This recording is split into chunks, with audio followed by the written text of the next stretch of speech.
superpowers of master guitar players. Got Rigovan, John Scofield, Pat Metheny, Frank Gambale, Scott Henderson. Where do they get their flow from? You see, there's a lot of elements going into answering that question, but all of them have the control over the basic elements and mechanics of music. Harmonic awareness. Whenever you're playing an idea, of course you need to be able to hear it, but it also really helps if you have mental labeling of what that note is. For example, if I'm playing over an A7, and I have, the sound in my mind, it's like a flat 9 sound, I can locate that sound and also embellish it into a line. These lines are embellished because I know the arpeggios and I have the associated material to that flat 2. A great way to practice that, just if you're starting off, is even just playing a major scale like a C major scale on a high E string and saying out the harmonic numbers. So in C major, this open E is gonna be my 3rd, then only a half step into my 4th. So you can also take mental note that between the 3 and the 4 in a major scale, there's a half step. So 3, 4, 5, 6, 7. Also a half step between the 7 and the 8. 8 is exactly like 1, right? So I'm aware of the numbers while I'm playing. Also aware of how they sound over any chord. For example, over the C major, I can hear the different harmonic melodic movements on that chord. The 3rd, the 4th, the 5th, the 6th, the 7th, the 8th, the 2, etc. But if we're talking about more complex scale, let's say we're talking about the altered scale, right? It's still the same kind of awareness that is going to drive us. If I'm playing this A7 sharp 9, this is my altered chord.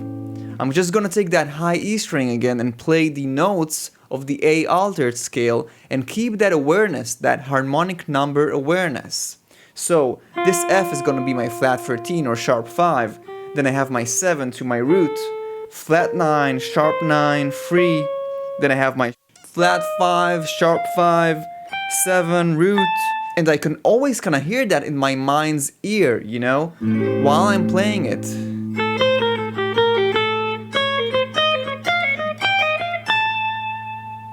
So just getting those sounds into your ears as well as labeling them with the correct harmonic numbers will really help you achieve way more flow when it's real time and you gotta improvise. Diatonic awareness.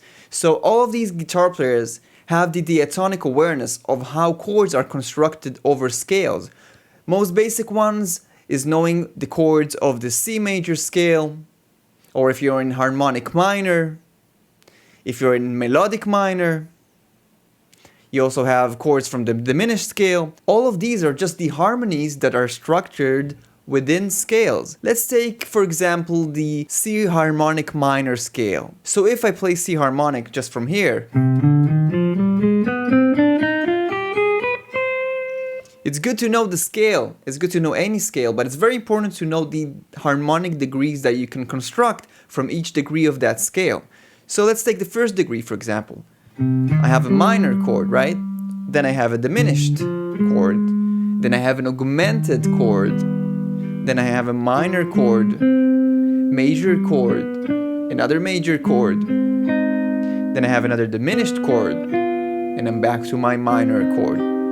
So this is just harmonic awareness. So whenever you're learning a new scale, don't just learn the scale, learn all of the different harmonies that you construct on that scale, and you're getting closer to that kind of masterful flow. Okay, the third element we're going to talk about is voice leading, the ability to connect your ideas. So we're going to start with the most simple voice leading I can think of, and then I'm going to demonstrate how this actually affects you in real-time improvisation. So let's say we just have C and F, right? Very common chord progression. First degree over C major going into the fourth degree. So if I just know this over here, that's about the only thing I can play. But if I can see all of the different triads and all of the different materials on the guitar that represent that C and F, and then voice lead them through, I'm opening the gate to so many ideas. Okay, so C over here, if it wants to go to F, this is root position, it will go right away to this second inversion. So this C and F also have a common note, right? You can be aware that both C and F share that C note. If I'm looking over that C over here, I can see that this C is going to be the 5 now of F. Again, this connects us back to being aware of the harmonic numbers also while voice leading. So C to F, this is the first inversion leading into the root position of F major. Here's C again, second inversion leading us into F. These kind of structures, voice leading structures, which are super basic, become the most fundamental materials that you need to have in order to play over chord changes and develop your ideas through changes.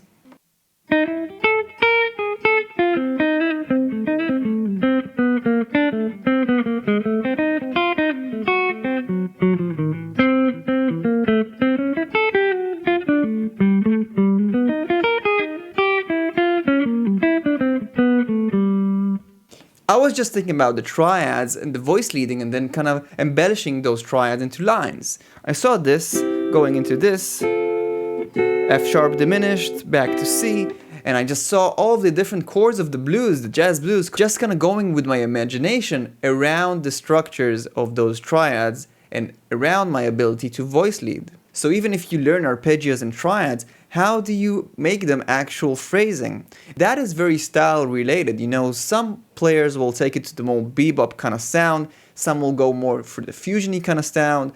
It all depends, but basically the mechanics of music stay the same. So that means stuff like being able to use chromatic approaches,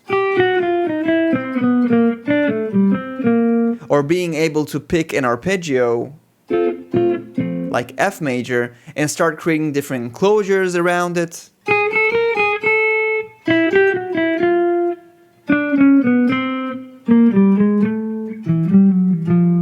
So you can then create lines if you're playing bebop, for example, like this.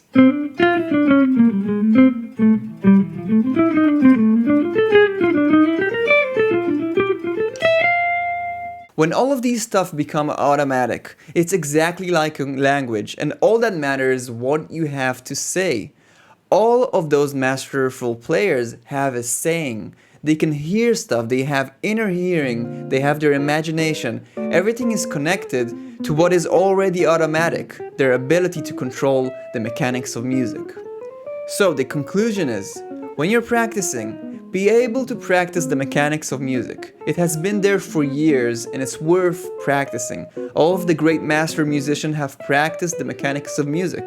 But when it's time to create music, when it's time to just improvise, don't forget the importance of being in the moment, connecting to your imagination and inner hearing, and just letting go, not thinking about anything, leaving judgment aside and just being in the moment. Yes, of course, you know, sometimes some thoughts and ideas will occur, but you just gotta ride those waves. And this is a great opportunity to invite you to access my Galactic Modern Guitar series, where I show you all of the different fundamental elements of music and how you can connect them in order to create music. This program will help you solidify your fretboard knowledge and unleash your creativity with complete guidance and step-by-step instructions over 15 modules in this course. You will have all the guidance and resources I wish I had when first getting into these stuff. Okay, so you might agree that all of these elements are super important, right? But what is a practical process you can start doing in order to invite all of this into your playing so you can be able to improvise over chord changes? So if you're interested in that, check out this video where I talk about improvising and developing ideas in different ways over chord changes.